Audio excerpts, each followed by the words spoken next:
Hey, have you heard of Taba Squishies? Those super soft flocking fiber covered fidget toys? Today I'm going to try to make one with this kit sent to me by Let's Resin. And because I can't do anything normal, I'm going to make a hot dog. So let's get started. To make a Taba Squishy that looks like a hot dog, I had to start by making a mold of a real hot dog. So I took a real hot dog and I hot glued it to a piece of plastic, and then I made a mold box out of foam core. Then I did the same thing with a hot dog bun. I opened it up, I measured the foam core with the hot dog bun to make sure that it'd be the right size and to try not to waste too much silicone. Then I glued the hot dog bun to a piece of plastic, and I glued the foam core to the plastic as well. Finally, I added the last piece of foam core and I was done with the mold boxes. Now that I've made these mold boxes for the hot dog and the bun, I'm going to start mixing up the silicone to make our custom molds. So I'm going to put on some rubber gloves to protect my hands. This silicone is mixed 1:1 AB, so I'm going to measure out equal parts and mix it up and pour it in. I'm just going to pour in, I'm going to try to mix up enough for both molds. We might have to eyeball a little bit. The good thing about silicone is it sticks to itself, so it's easy to add a second layer if you have to. Okay, so we want these to be the same amount. You could obviously use a cup that has markings on it, but I'm just going to do it by eye. I'm going to pour these together. And then I want to mix this thoroughly. I'm going to pour to the side of the hot dog bun so that the silicone comes up and over it. That way it'll reduce the amount of bubbles that collect. I'm not using any mold release, which is going to be an issue when I want to demold. But I'm just going to wash the mold out because it's going to capture the most detail that way. So it'll be kind of gross to clean out this mold, but it's going to be worth it for the quality of the mold. And this is where things took a turn for the worse. The silicone started leaking because I didn't use enough hot glue to seal everything. And I tried to salvage it off camera and it just didn't work. Luckily I had some extra silicone rubber, and I started over. I'm measuring out equal parts again, and then I'll mix it together. I poured it over the hot dog bun. This time I sprayed the hot dog bun with a sealer so that it wouldn't absorb as much silicone, and I re-poured the mold. When I finished that, I poured the silicone into the hot dog mold as well. Once they cured, I was able to demold them and take out the real food. So here I'm removing the real hot dog. To make the actual Taba Squishy, I'm using this kit by Let's Resin.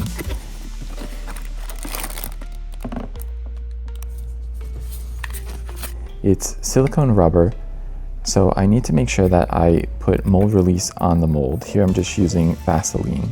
Then I wanted to color this silicone the same color as the real hot dog, so I mixed up a kind of reddish brown color.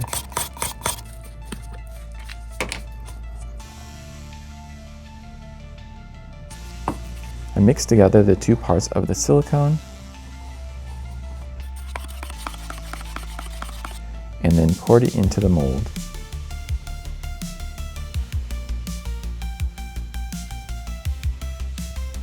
The bun mold finally cured and I was able to see if it failed again. Luckily, it did not, and I was able to get the hot dog bun out fairly easily.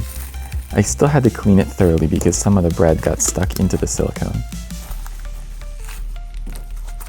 Then I colored the silicone for the bun a light bread color and poured it into the mold.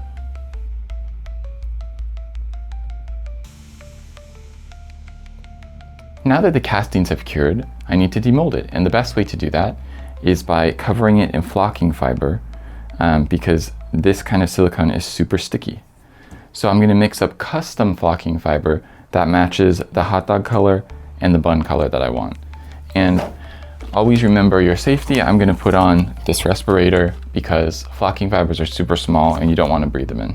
The Let's Resin Flex Rubber Kit for making Taba Squishies does come with assorted flocking fiber colors, but because I want a super custom color, I'm using some other flocking fiber that I bought online.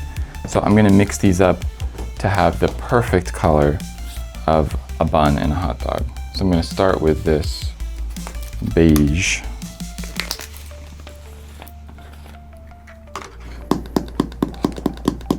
I'm gonna add a tiny bit of brown. I'm gonna stir it up, trying not to make it too dusty.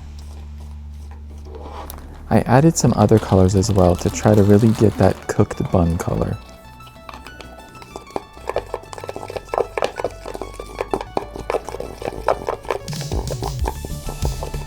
I also mixed up a color for the inside of the bun and the outside because the outside is usually darker and the inside is lighter. Then I sprinkled the flocking fiber onto the Taba Squishy silicone and rubbed it in. Because the silicone is sticky, it sticks to the fiber and then it makes it a lot easier to get out of the mold. Here's the final bun with the darker outside and lighter inside. Now mixing up the hot dog color, which is a red and brown mixture of flocking fiber. I mixed it up in the same way and then sprinkled it on to the mold. It's good to make sure that it gets all over the silicone and then you can dust it off at the end. And here is a final hot dog and bun. I put them together and there you go, the final hot dog Taba Squishy. It turned out better than I expected, and luckily I was able to salvage the project by redoing that mold. It's always worth it to keep trying even if you run into some issues along the way.